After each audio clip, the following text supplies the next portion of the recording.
everyone, welcome back to another episode of Webtech Tutorial. In today's video, I'm gonna guide you through how to log in to eHarmony.com account. Watch the video till the end and don't forget to subscribe to our channel by hitting that subscribe button.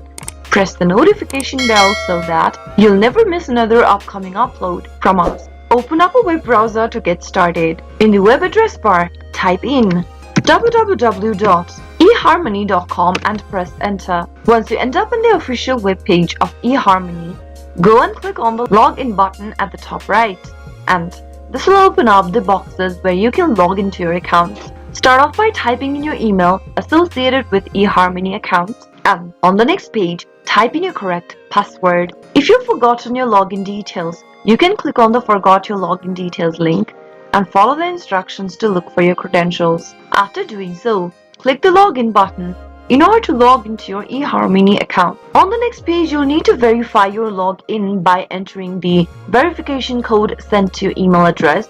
Open up the inbox that you received from eHarmony and you'll be sent a two-factor authentication code. Copy the code and get back to this verification page and paste it in. Soon after you do that, you'll be able to see that you've successfully logged into your eHarmony account. That is how it can be easily done. I hope the tutorial was helpful to you. If it was, go ahead and give us a thumbs up. I'll soon be back with more videos like this. Thank you for watching.